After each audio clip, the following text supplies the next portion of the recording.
ജന്തർമന്ദറിൽ സമരം നടത്തിയവർ വിദ്യാർത്ഥികളല്ല, കൊടും ക്രിമിനലുകൾ.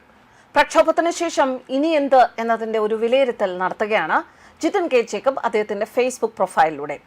വിവിധ സംസ്ഥാനങ്ങളിലെ പോലീസിന്റെ രേഖകൾ അനുസരിച്ച് വിദ്യാർത്ഥി സമരത്തിന്റെ മറവിൽ അവിടെ നടന്നത് കഴിഞ്ഞ ആഴ്ച നടന്ന കലാപത്തിൽ പങ്കെടുത്തവരിൽ 101 പേർ കൊലപാതക കേസിലും 62 പേർ കൊലപാതക ശ്രമ കേസിലും 284 പേർ കവർച്ച കേസിലും 61 പേർ ബലാത്സംഗ കേസിലും 6 പേർ പോക്സോ കേസിലും 25 പേർ ലൈംഗിക അതിക്രമ കേസിലും 229 പേർ ആയുധം കയ്യിൽ വെച്ച കേസിലും ഉൾപ്പെട്ടവരാണ്.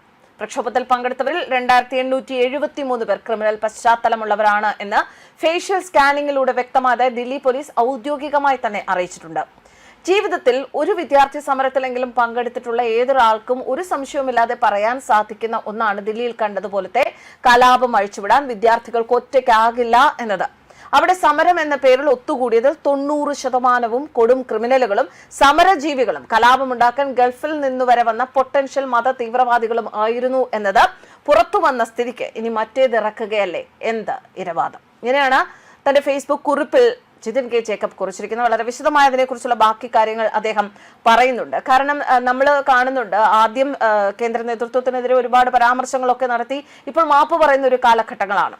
ഈ കൊടും ക്രിമിനലുകളെ അറസ്റ്റ് ചെയ്താൽ ഞങ്ങൾ വീണ്ടും ജന്തർ മന്ദറിൽ വന്ന് സമരം ചെയ്യും എന്നാണ് ഇപ്പോൾ ഭീഷണി. അതുപോലെ മറുവശത്ത് ഇരവാദവും ഉണ്ട് എന്ന് ജിതിൻ കെ ജേക്കബ് പറയുന്നു. ഇതുവരെ അറസ്റ്റ് ചെയ്യപ്പെട്ടവരിൽ ഏറെക്കുറെ എല്ലാവരും തന്നെ വിദ്യാർത്ഥികളല്ല എന്നതും എടുത്തു പറയേണ്ടതുണ്ട്. ഇനിയിപ്പോൾ ഇരവാദം മോങ്ങലും ആയിരിക്കും എങ്ങും. ഈ കൊടും ക്രിമിനലുകൾക്ക് വേണ്ടി മനുഷ്യാവകാശക്കാർ ഇപ്പോൾ എത്തും.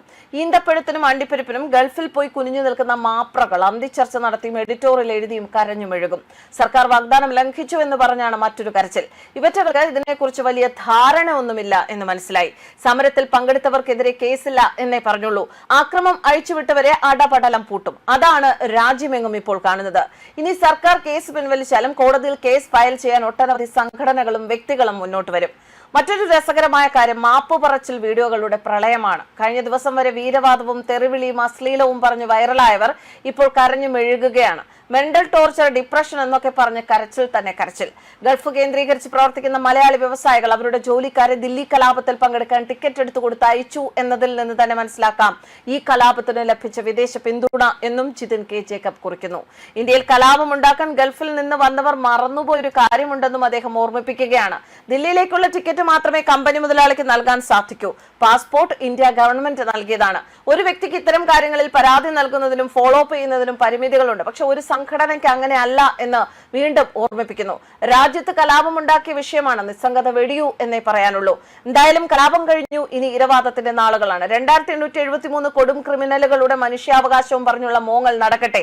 അതിൽ പുതുമ ഒന്നുമില്ല. പക്ഷെ കലാപലക്ഷ്യവുമായി ഇന്ത്യയിലേക്ക് വിമാനം കയറി തിരിച്ചു പോയവർക്കെതിരെ എന്ത് നടപടി ഉണ്ടാവും എന്നറിയാനാണ് ഞാൻ കാത്തിരിക്കുന്നത്. അദ്ദേഹം മാത്രമല്ല, ഓരോ രാജ്യസ്നേഹിയും ആ കാത്തിരിപ്പിൽ തന്നെയാണ്. ന്യൂസ് ഡെസ്ക് കർമ്മ ന്യൂസ്.